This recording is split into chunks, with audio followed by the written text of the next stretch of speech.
un magicien amateur de petite taille qui fait équipe avec un guerrier téméraire pour protéger une future princesse d'une reine diabolique. Quand George Lucas imagine le scénario de Willow en 1972, il hésite encore. Est-ce qu'il doit se consacrer à cette idée-là ou est-ce qu'il doit d'abord se lancer dans une autre aventure de chevalier et de princesse, mais qui se passerait cette fois dans un monde futuriste et de science-fiction dans une aventure spatiale? Bon alors, pas de faux suspense, cette aventure c'est Star Wars et c'est l'idée que George Lucas va privilégier jusqu'en 1982, où le cinéaste, qui n'aura pas non plus abandonné l'idée de Willow, va pitcher l'idée à un copain à lui, Ron Howard, un copain cinéaste que George Lucas avait d'ailleurs dirigé. Ron Howard est hyper chaud, on va pas hésiter bien longtemps. Le projet Willow est lancé, il sera produit par Lucasfilm, évidemment, avec un George Lucas qui sera omniprésent dans la construction et la production du projet.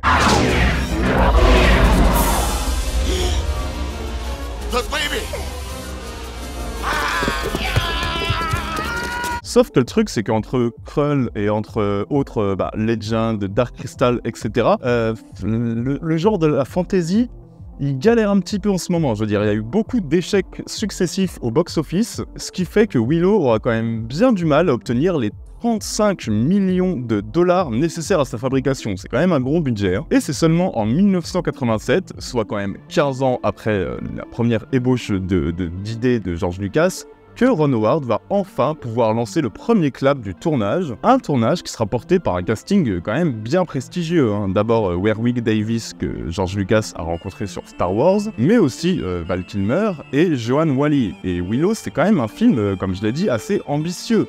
Ne serait-ce que par son budget, mais aussi par la multitude d'effets visuels, de décors fantastiques, vraiment. C'est quand même une grosse production, faut s'en rendre compte. Et ça, c'est parce que Lucas, en fait, il sent et il voit dans cette idée le potentiel de vraiment faire une bombe au box-office. Mais vraiment, quand je dis une bombe, c'est-à-dire que George Lucas, il s'attend à une réussite presque équivalente à Star Wars ou à E.T., qui sont en train d'exploser le box-office. C'est l'ambition de George Lucas. Malheureusement, les choses vont quand même être un peu plus compliquées que prévu. Après une première mondiale au Festival de Cannes, Willow va sortir en mai 88 et va rapporter un peu plus de 130 millions de dollars. Bon, c'est quand même un score qui reste, je dirais, honorable, mais c'est pas non plus un hit colossal. Et clairement, George Lucas, il va vivre ça comme étant un échec personnel. Et si Willow va rester dans la postérité grâce au temps, en fait, notamment grâce aussi à des ventes vidéo qui vont être très nombreuses, clairement, à sa sortie ciné, les débuts étaient pas tout roses. Et on a vraiment eu une réception critique très moyenne, où on va louer une technique impeccable, certes, ça au niveau des effets spéciaux, il n'y a rien à dire, mais on va aussi dénoncer une réalisation sans folie, et un aspect un peu générique de l'univers, un univers qui n'est pas nouveau. Et je suis assez d'accord, les amis, Willow, c'est à mon sens quand même si on met la nostalgie à part, un peu un sous-Seigneur des Anneaux. Et d'ailleurs, les décors néo-zélandais qui sont utilisés pour Willow, qui sont d'ailleurs une des grandes forces du film, forcément tu vas faire l'affiliation. Et le problème, c'est qu'en dehors de ça, niveau mise en scène, on est quand même pas sur du grand art. Back to the castle.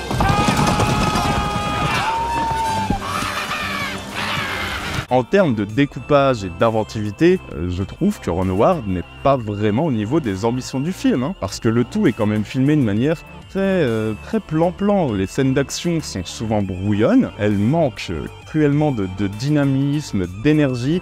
En fait, pour moi, Willow et le cinéaste, ils sont sauvés par les artistes des effets spéciaux. Parce que c'est à travers ces effets spéciaux qu'il y a une vraie plus-value, en fait. À chaque séquence fantastique, les effets spéciaux sont les véritables stars, et vraiment le film va nous livrer des visuels, des créatures et des trucages franchement réussis. Là sur ce point, Willow est en avance sur son époque, c'est une certitude. Réussi aussi, le casting qui est hyper impliqué, et la musique géniale du regretté James Horner. Mais en tout cas, voilà, en dehors de ces qualités-là, je trouve que niveau construction de l'univers, dynamisme dans le découpage, même caractérisation, j'aurais tendance à dire qu'il y avait peut-être mieux à faire avec Willow. Et c'est pour ça qu'aujourd'hui, je vais vous parler de ces grands films d'heroic fantasy méconnus, mais qui sont absolument géniaux. Ces films comme Willow, en mieux.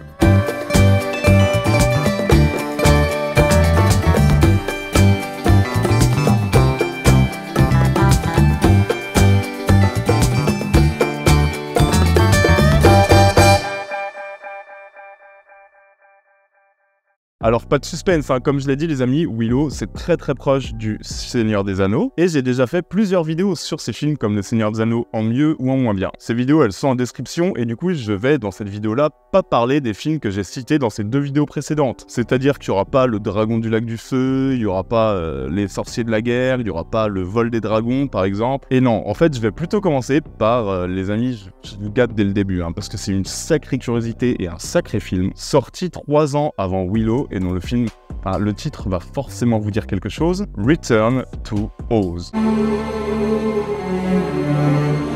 Le Magicien d'Oz, c'est l'un des films les plus célébrés de l'histoire du cinéma.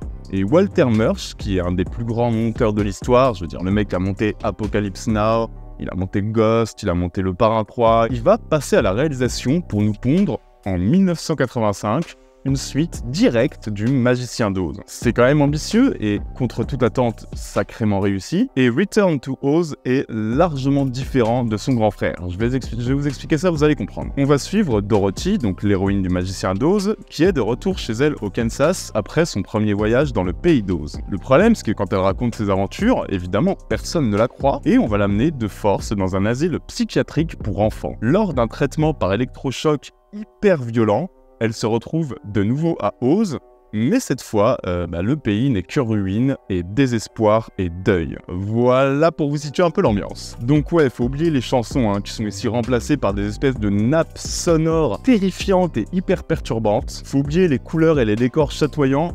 On est quasiment sur du décor de post-apo, mais clairement, Return to Oz est un film très fort et un film dont on ne parle pas assez.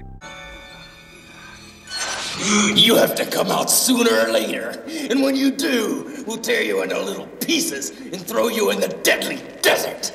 I haven't done anything to you. Produit par Disney au moment où la compagnie n'hésitait pas à sortir des films bien plus adultes que d'habitude, Return to Oz, c'est clairement une anomalie qui va reprendre l'idée du pays d'Oz comme étant un échappatoire pour notre héroïne, sauf que là, notre héroïne, c'est une réelle schizophrène qui est confrontée à la mort, au deuil et au chagrin. Et du coup, c'est l'occasion aussi de mettre en scène une galerie de personnages génial, hein, mais quand même bien différents du film original, parce qu'on va avoir notamment une sorcière terrifiante, on va avoir des gnomes glauquissimes, enfin vraiment, vous voyez bien le design, c'est quand même quelque chose. On va aussi retrouver des têtes connues du premier volet, mais qui sont ici quand même, je trouve, bien différents de la caractérisation. Et on va dévoiler surtout une direction artistique hyper convaincante, servie par une photographie qui, alors oui, bon, clairement, joue à fond la carte de la noirceur et nous rappelle ce qu'aurait pu donner le Alice au Pays des Merveilles de Tim Burton si celui-ci n'avait pas vendu son âme aussi facilement à Disney. En l'état, les amis, Walter Murch nous balance un petit bijou d'heroic fantasy, hein. Un film parfaitement mis en scène, dont on devine sans cesse les 30 millions de budget, et un film qui brasse aussi une quantité de thématiques assez fascinantes.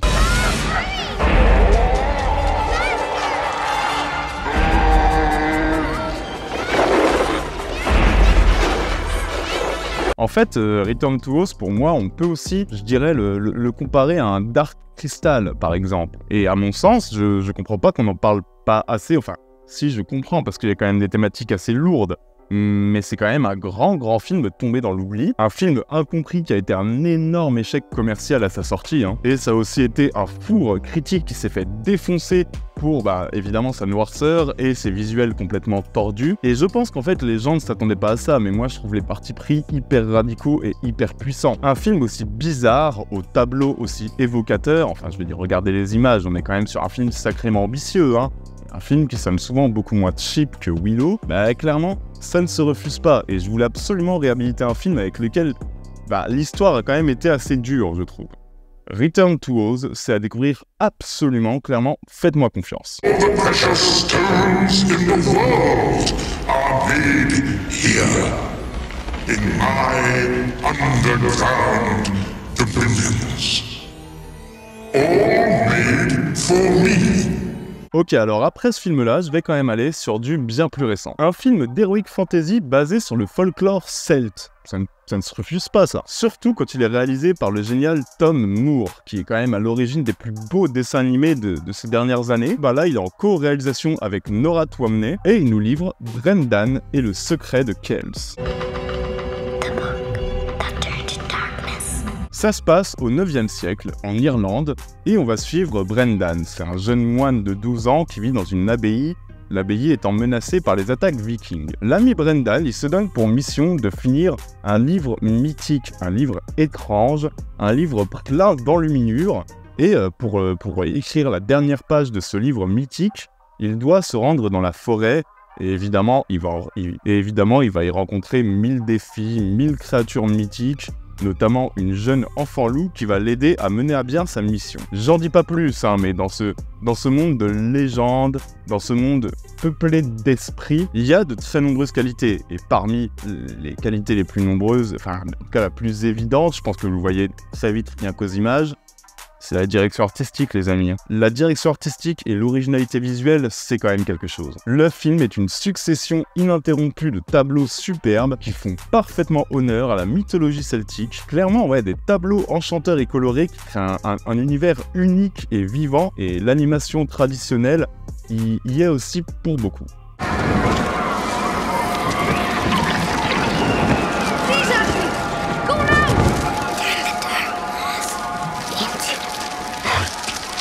C'est bien simple, du début à la fin, on se sent en Irlande. On ressent parfaitement l'ampleur des légendes. Ça sert une ambiance que j'ai beaucoup appréciée, ça fourmille de détails, vraiment visuellement, c'est magnifique quoi. Et en termes de construction d'univers, c'est une sacrée plus-value. Je veux dire, rien à redire là-dessus, ça fonctionne parfaitement. Et dans l'intrusion du fantastique, dans l'arrivée des esprits de la forêt, avec ces multiples créatures, tantôt menaçantes, souvent bienveillantes, j'ai aussi, on va pas se mentir, beaucoup pensé à Miyazaki. Et je crois que je ne suis pas le seul, j'ai lu pas mal de critiques de ce film avant de faire cette vidéo. Il y a quand même une petite similitude qui est souvent citée. Et les idées de mise en scène se multiplient, elles sont jamais gratuites, elles sont toujours cohérentes. Et à chaque fois, elles servent l'univers en fait. Elles rajoutent toujours un petit côté tangible et mystérieux à cette ambiance féerique. Et alors, je vous rassure, les amis, oui, le personnage est un moine, ça part d'une abbaye, mais à aucun moment on ne parle de religion, il n'y a pas de discours religieux intrusif, on n'en parle jamais. Ça sert de contexte, mais c'est un film qui est évidemment bien plus universel que ça. Ça élargit très vite son monde pour devenir un parcours initiatique au cœur de la mythologie et des légendes celtes, et ça m'a vraiment beaucoup plu, donc franchement, pareil, foncez sur ce film les amis, vous ne serez pas déçus.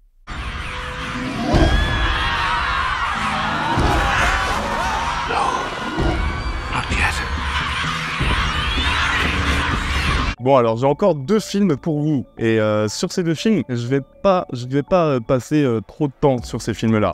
Pourquoi ? Parce qu'il y en a un que j'ai déjà évoqué dans un épisode d'Intercut, et le deuxième, si je disais qu'il était mieux que Willow, j'abuserais quand même un petit peu. Mais je vais vous en parler quand même parce que clairement ça vaut le détour.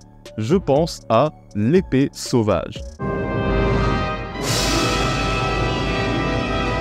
Un film sorti 6 ans avant Willow et L'Épée Sauvage nous raconte comment le très méchant Lord Cromwell décide de conquérir le monde avec l'aide d'un sorcier démoniaque. Du coup, il envahit tous les pays, il va tuer le roi et la reine d'un royaume devant les yeux de leur fils qui va grandir et préparer sa vengeance dans l'ombre. Bon, vous allez me dire, c'est clairement le pitch de tous les films d'Heroic Fantasy. Et c'est normal parce qu'on est dans un film qui s'inscrit complètement dans l'espèce de tsunami d'Heroic Fantasy un peu cheap qui a déferlé sur le cinéma après Conan le Barbare et Excalibur. Et L'Épée Sauvage, c'est une série B, mais une série B qui reste très honnête. Clairement, elle évite un côté cheap, notamment grâce à certaines séquences d'action ou d'effets visuels franchement pas mauvaises, et surtout grâce à une modestie et une simplicité qui fait plaisir. Un scénario efficace, direct, un film d'1h45 qui n'invente pas la poudre, mais qui propose quand même un univers de fantasy crédible et très concret et très tangible en fait.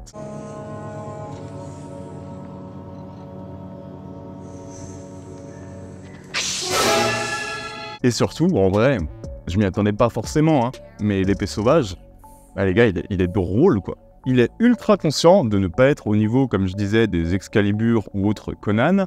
Il se rattrape par un second degré bienvenu dans des péripéties, dans les dialogues et même dans la mise en scène parfois. Parce qu'on a quand même une mise en scène qui en fait des tonnes, parfois vraiment, par des jeux de lumière, par une brume sortie d'on ne sait pas où. par même une caractérisation à la cruelle dont les personnages eux-mêmes se moquent gentiment, c'est-à-dire qu'on a des personnages qui vont presque se moquer des clichés qu'ils symbolisent. Ça ajoute quand même beaucoup au capital sympathie d'un film trop peu souvent cité. Un film qui n'est évidemment pas excellent, la faute à un découpage qui manque parfois un peu de dynamisme, la faute à un scénario très souvent prévisible, on va pas se mentir, mais qui a quand même de très bonne qualité pour en faire un bon petit film de dimanche soir. Hein. Je trouve que L'Épée sauvage avait sa place ici. My body, my empire.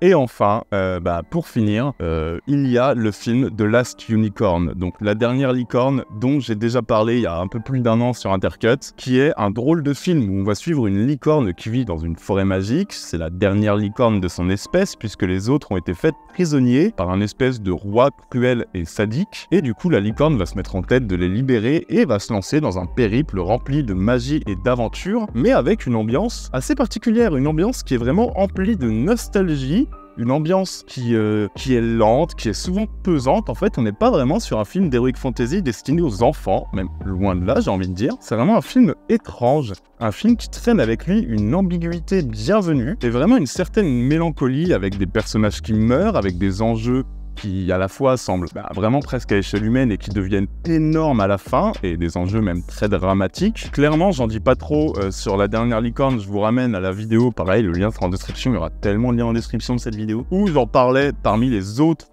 trésors cachés de son époque, mais c'est une petite merveille qui a vraiment rythmé ma jeunesse, hein, je l'ai vu presque beaucoup trop jeune. C'est un film d'heroic fantasy très adulte, très malin, très puissant dans ses thématiques, magnifiquement réalisé, enfin les décors sont sublimes, l'animation 2D est géniale. Clairement, la dernière licorne avait complètement sa place ici. Oh, not yet. Not yet. You're mine. If you kill me, you're still mine. Voilà les amis, j'espère que cette vidéo vous aura plu. Comme toujours avec ce format, vous pouvez choisir le thème de la prochaine vidéo et je vous propose, ça va être du très lourd hein, les amis. Soit les dents de la mer en mieux, soit le bon, la brute et le truand en mieux. Et oui, j'assume complètement mon propos.